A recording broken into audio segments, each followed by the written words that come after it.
Welcome everyone to the Study Prep Guys channel. Welcome to the Study Prep Guys 2.0. Subscribe, hit notification bells, and let's start. So we're just discussing a very big term, a very exciting term I like to say in the social studies syllabus. We're discussing it. We're just talking about it. You could tell me your ideas, your thoughts about it in the comments below. So the idea that we're looking at, or the big concept I would like to say, is regional integration, right? So this is a very big topic in CSEC. It's a very huge topic, and that's why I'm here today to break it down in the most basic of senses, right? So what exactly is regional integration? I'll give you the definition, and then I'll give you the explanation. So the definition of what is regional integration is the facilitation of free trade between countries in order to promote development. That's about it. That's the most simple definition that I could give, or anyone could give, as a matter of fact. So we have the gist of it. We have the understanding of what exactly is regional integration. That's the basic definition.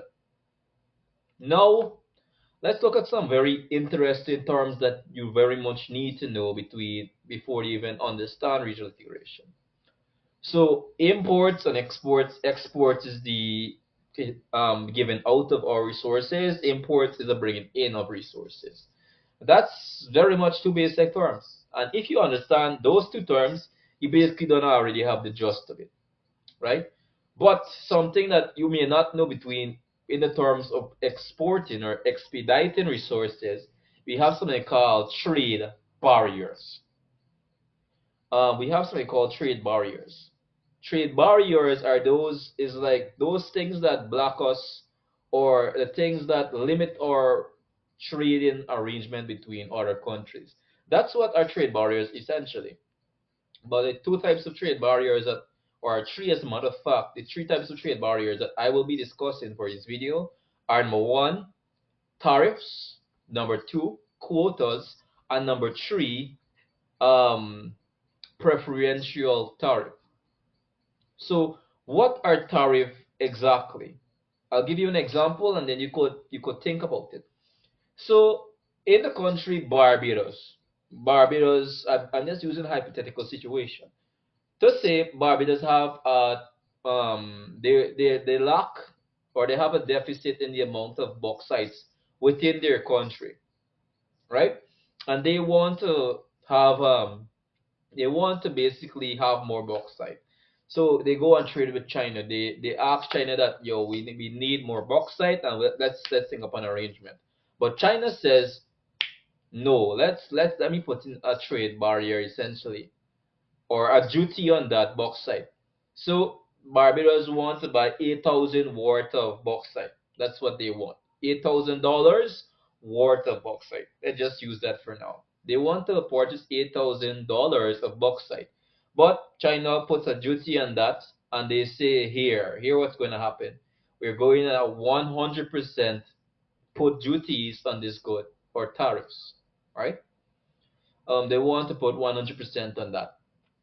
So since they put 100% duty on that, you will have to pay $16,000 to bring that good into your country now. So it's a tax on imports. That's what tariffs are. There, it's a tax on imports. You know, we pay taxes for a light bill, for water bill, for all these other bills. That's what tariffs are, but it's more of an on an international scale. So you have that idea in mind. What are preferential tariffs now? It's still tariffs, but it's a different term.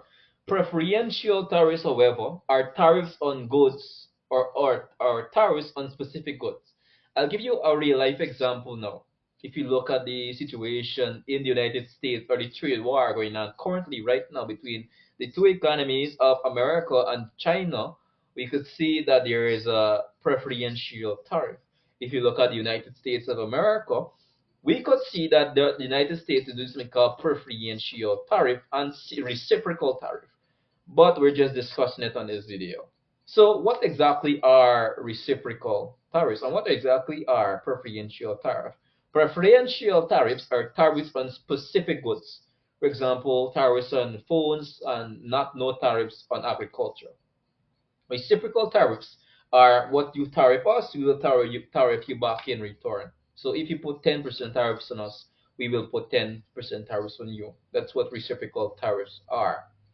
So we have everything down to mind on what tariff is. You could tell me your thoughts in the comment below. That's what tariffs are essentially. We have the gist of it in mind. So that's what tariffs are. So more on to the discussion. We have what tariffs are. We understand what regional integration is. But still, you're not seeing the whole picture yet. That's not the whole picture. There are more terms, there are more concepts. We'll go through them. And so there are two major concepts that you need to know now before we move on, before you could understand regional integration 100%. So we're looking at two more terms and we'll close out the video. If you could understand these two more terms, after we've within the explanation, you understand trade, you understand trading, you understand what exactly is regional integration. So let's start. Let me explain that now. So the other term that you need to understand is something called trade liberalization, and this is very basic. Trade liberalization is just removal of trade barriers in order to promote development. That's what trade liberalization actually is. That's everything for that matter of fact. And the third type or the final concept that I would like you to understand are what we consider to be unions or unitary trade organizations. Oh my God, sorry for that. So we have organizations like or forums or what we consider to be international trading bodies like the ACS, and then we have the OECS, the Organization of East and Caribbean States. A lot of you know something called NATO. A lot of you know the European Union. A lot of you know what is CARIFETA. Some of you know what is the CARICOM and these other stuff. These are what we call international trading bodies, right? And you might ask question, why do they actually farm it? They farm international trading bodies in order to facilitate development and in order to promote effective development. So why did they form CARICOM? Why is CARICOM here? Why the hell is CARICOM here? It's very basic as a matter of fact. Why is CARICOM here? They are here in order to promote development. But why? That's a big question. CARICOM is as a number of small countries that band together. It's basically islands. I wouldn't say they're islands because I don't want to seem rude to my audience, but they're basically islands.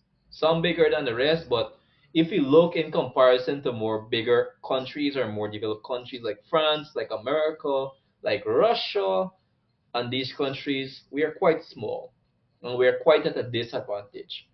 And the founders of CARICOM figured, yeah, we need to farm a unicenter or a unisense body in order to fight against these world superpowers. And that's why CARICOM was formed. It was not only formed for that, however, they were formed in order to promote development fast through unitary policies. And that's why we have CSEC. CSEC was formed through CARICOM in order to promote fast, effective development. So with all of that, with what we understand is tariffs, you understand that. We explain tariff. Secondly, we explain what are unitary markets or unitary trade markets. And we understand trade liberalization. If you could understand the gist of that, you understand what regional integration is. Tell me your thoughts in the comments below. If you like what you're seeing, if you like the content and you feel educated, subscribe, hit the notification bell. See you guys on the later video.